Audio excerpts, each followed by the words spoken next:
Okay, thank you, Nanette. So, are quick serve restaurants unique in terms of what drives sales? Our research examined the effects of traditional and digital media spending, advertisement quality, and sales promotion activity on monthly changes in sales for 9 of the largest quick serve restaurant chains in the US. And this is over a period of 4.5 years.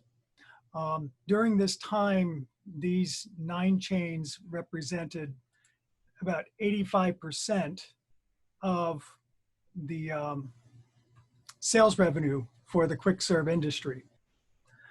As we got into this study, we felt it presented an opportunity to examine this industry in particular, and it was important because it differs from classic consumer packaged goods industries, where much of this research has been done in the past.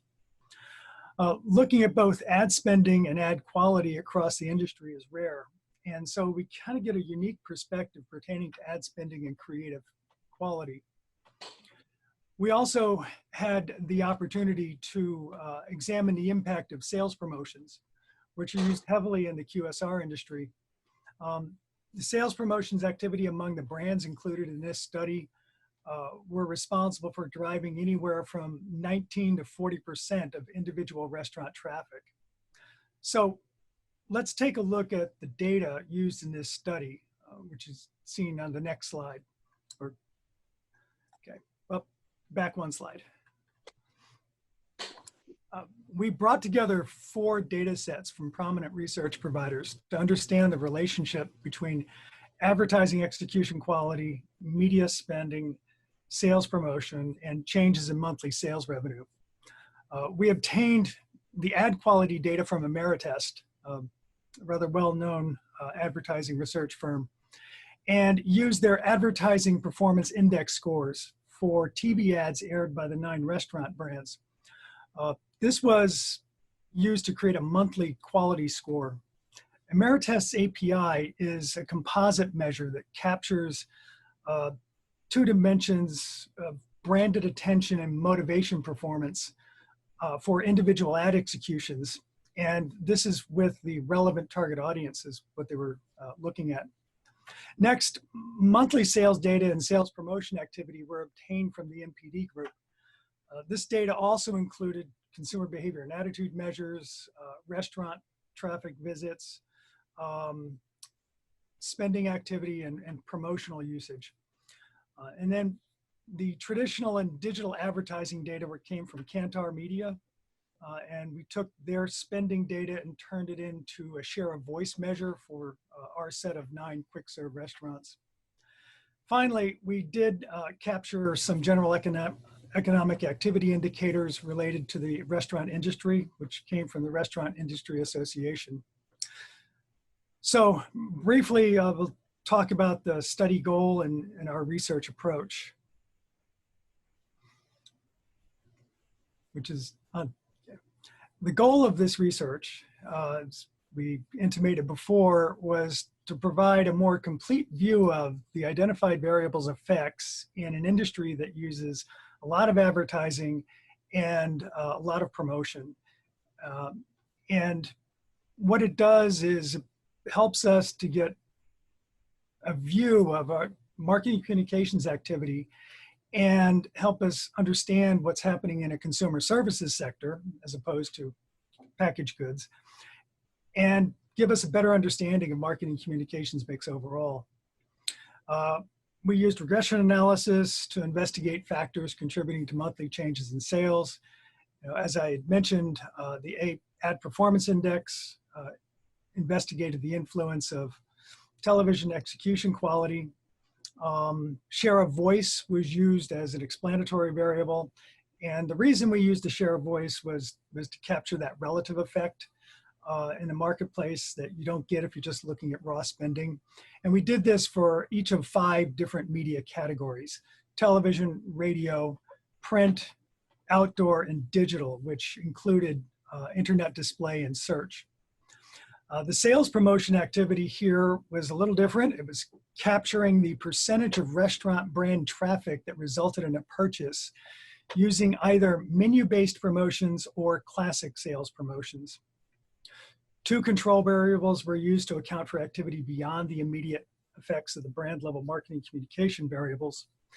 The first control variable was concurrent month restaurant performance index.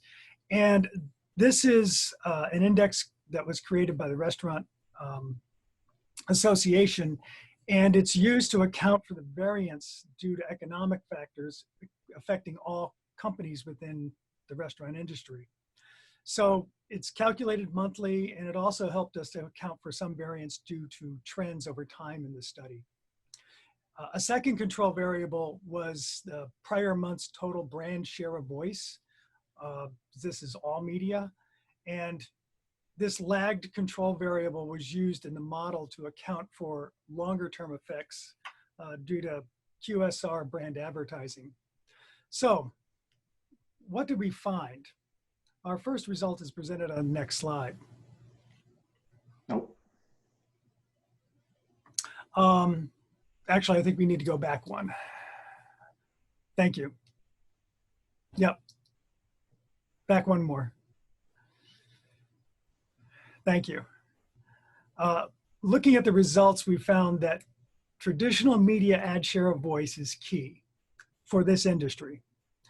The positive effects show pretty clearly that the share of voice in traditional ad media had the strongest impact on monthly changes in sales.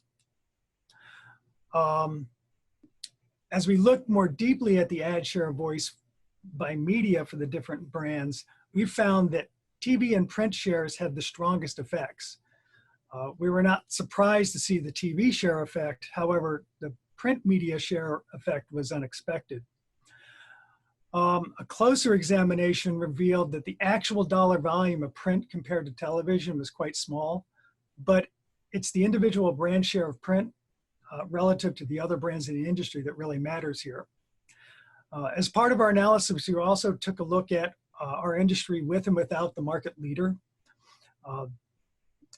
And when looking at market following brands only, we also found that radio had a significant effect as well.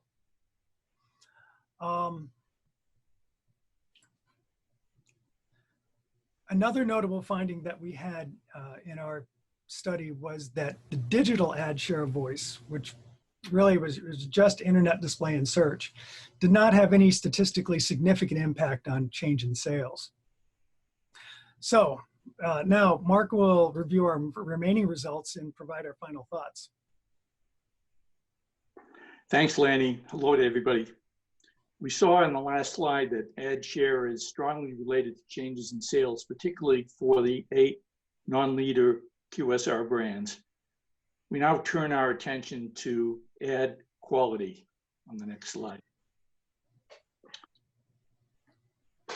We find that ad quality matters. For the market leader, ad quality was the only significant driver of monthly sales. This result is consistent with a study of this QSR brand leader that was conducted in the Journal of Advertising Research a few years ago. For the following brands, for the 8 brands, quality was important, but it was secondary to ad share. In general, we found that the Ameritest API score that combines attention, brand linkage, motivation, was related to monthly sales for both the market leader and the 8 non-leader brands. So while we saw positive effects for ad shares and ad quality, all is not so rosy when it comes to our analysis, when it comes to sales promotion activity. Sales promotion was not very effective, is the bottom line. Next slide. Sales promotion is a tactic that can give a short-term jolt to sales and has been studied extensively in the CPG category. I'll say more about this later. As we noted earlier, sales promotions are used very heavily in the industry, and for a couple of the firms in our sample, upwards of 40% of traffic used a sales promotion, while one firm had only 19% of traffic. Turns out that was a pretty high-performing firm. We examined two types of promotion that we teased out from the NPD data. First is one that we call menu promotions, which included daily specials, combined item, meal specials, senior specials, value menus, and employee discounts. And second, we looked at what we called classic promotions, which were price offs, coupons, free items, merchandise, and buy some, get some. Our results show that the percentage of traffic using menu promotions had a negative effect on sales changes. In fact, the negative effect is stronger than the positive effects of ad media or ad quality for the 8 brands. Classic promotions were not significant, but even these trended in the negative direction. I'll say more about these later. And I'll take a little bit deeper dive beyond our regression analysis. And in this, we did a separate descriptive analysis where we examined the brands that generally had positive increases in monthly sales over the period of time that we were looking at. We called these the gainers, as opposed to the firms that had mostly losing months. We called these the losers. They had negative declines. So what we found with this descriptive analysis was that the brand gainers had higher market share of voice across media than losing brands in all of the ad media. We also found that the brand gainers had ad quality scores that were between 20 to 27% higher on the API scores from Ameritest than the losing brands. And third, we found that the gainers tended to use the 25 to 26% of traffic using promotions compared to 33% of traffic using promotions for the losing brands. These results are consistent with our regression analysis. So we turn now to our last slide where we look at some final thoughts. So there was a clear difference between the market leader, and the market leader in our case accounted for about 40% of our QSR sample of 9 brands. So it wasn't surprising that we found differences. For the market leader, advertising, share of voice, and sales promotion activity were not related to changes in sales. This might mean that they're at optimal levels. It might mean that they're overspending. We're not quite sure what the implication is there, but ad quality certainly was important. For the 8 market following brands, TV, print, and radio share of voice, along with ad quality, were important drivers of positive changes in sales. Digital share of voice was not significant, and traffic attributed to menu promotion was clearly negatively related to changes in sales. So after looking at our results, we concluded that QSRs really need to examine the use of promotional activity compared with media spending and stronger advertising executions. As we saw, the percentage of traffic volume connected to sales promotion activity in the QSR industry was not positive. At some level, sales promotions are needed to compete. And it is possible that even that the weaker brands might use sales promotions and increasing sales promotions to offset sales declines. What we do know is that for the market followers, a high percentage of traffic driven by the use of menu promotions were particularly detrimental and related to negative and downturns in sales. Clearly, something is at play here. So how can this be? It turns out that there are many sales promotion studies in the past in the CPG category with mixed results. Some found positive effects, some found no effects, and others found negative effects.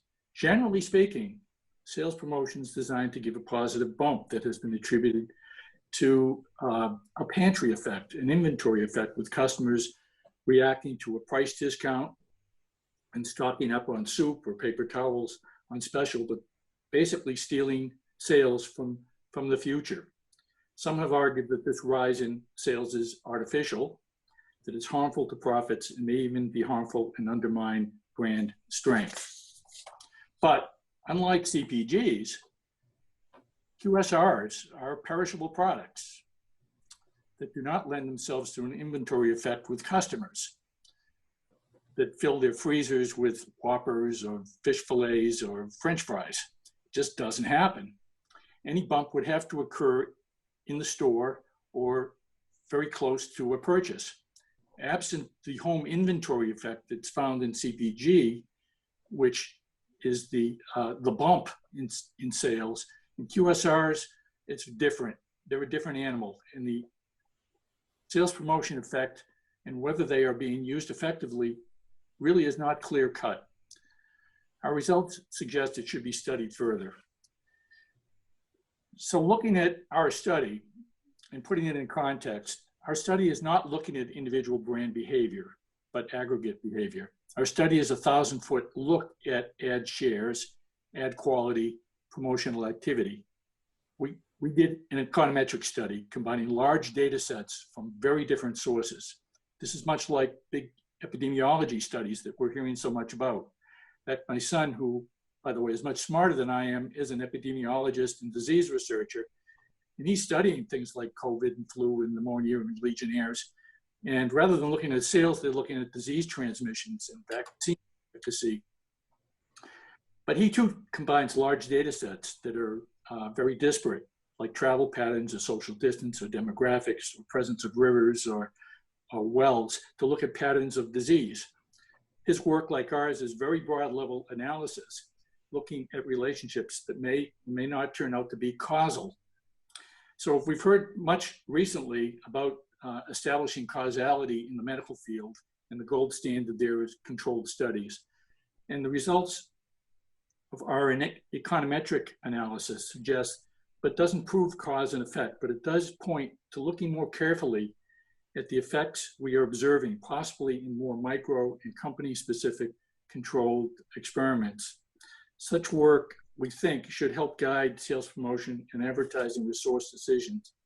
And it's likely to turn out that some promotions are very short-term effects, that others may be detrimental, while others may be more consistent with long-term brand building. Finally, Lanny, Michelle, and I thank you for your interest in our research, and we look forward to the questions and to the discussion.